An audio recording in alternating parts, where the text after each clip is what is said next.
بسم اللہ الرحمن الرحیم۔ السلام علیکم۔ روزانہ واقعات سننے کے لیے اس چینل کو سبسکرائب کریں۔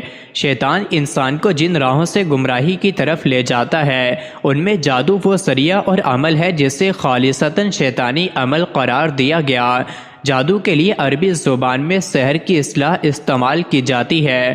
قرآن و سنت میں سحر جادو ایسے امر کو کہا جاتا ہے جس میں شیاطین کو خوش کر کے ان کی مدد حاصل کی گئی ہو۔ پھر شیاطین کو راضی کرنے کی مختلف صورتیں ہیں۔ کبھی ایسے منتر اختیار کیے جاتے ہیں جن میں کفر و شرک کے کلمات ہوں اور شیاطین کی مدد سرائی کی گئی ہو جس سے شیطان خوش ہوتا ہے۔ کبھی ایسے اعمال اختیار کیے جاتے ہیں جو شیطان کو پسند ہیں، مثلا کسی کو ناحق قتل کر کے اس کا خون استعمال کرنا اور ناپاکی و نجاست کی حالت میں رہنا وغیرہ۔ امام فخر الدین رازی رحمۃ اللہ علیہ لکھتے ہیں کہ شریعت میں سحر جادو ہر اس کام کے ساتھ مخصوص ہے جس کا سبب مخفی ہو، اسے اس کی اصل حقیقت سے ہٹ کر پیش کیا جائے اور دھوکہ دہی اس میں نمایاں ہو۔ غرض سحر جادوگر اور شیطان کے درمیان ہونے والے ایک معاہدے کا نام ہے جس کی بنا پر جادوگر کچھ حرام اور شرکیہ امور کا ارتکاب کرتا ہے اور شیطان اس کے بدلے جادوگر کی مدد کرتا اور اس کے مطالبات پورے کرتا ہے۔ رسول اللہ صلی اللہ علیہ وآلہ وسلم پر یہودیوں کا سحر کرنا اور اس کی وجہ سے آپ صلی اللہ علیہ وسلم پر بعض آثار کا ظاہر ہونا اور بذریعہ وہی اس جادو کا پتہ لگنا اور اس کا ازالہ کرنا احادیث صحیحہ سے ثابت ہے۔ صحیح بخاری میں ایک حدیث ہے جو دوسری حدیث کی کتابوں میں بھی درج ہے کہ ایک موقع پر نبی اکرم صلی اللہ علیہ وسلم بھی جادو کے اثر میں رہے۔ حضرت زید بن ارقم رضی اللہ عنہ سے روایت ہے کہ ایک یہودی نے نبی اکرم صلی اللہ علیہ وسلم پر جادو کیا۔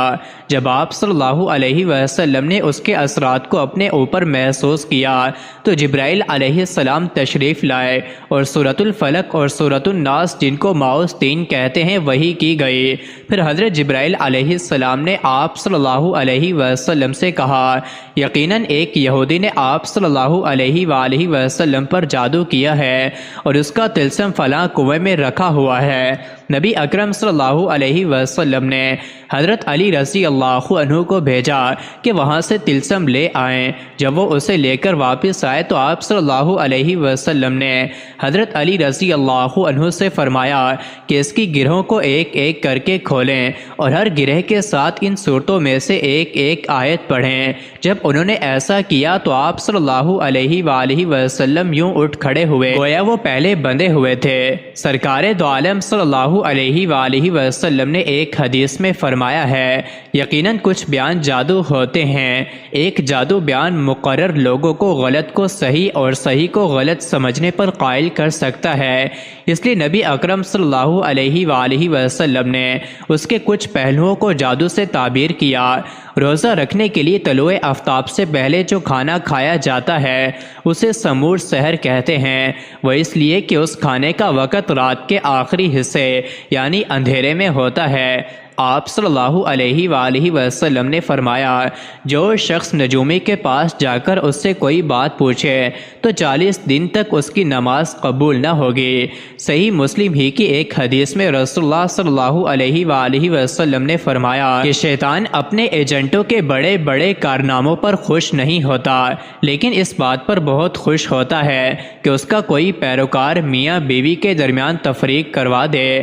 حضرت ابو ہریرہ رضی اللہ عنہ سے روایت ہے کہ رسول اللہ صلی اللہ علیہ وآلہ وسلم نے فرمایا جو کسی کاہن کے پاس آیا اور اس کی بات کی تصدیق کی تو اس نے اس چیز کا انکار کیا جو محمد صلی اللہ علیہ وآلہ وسلم پر نازل ہوئی۔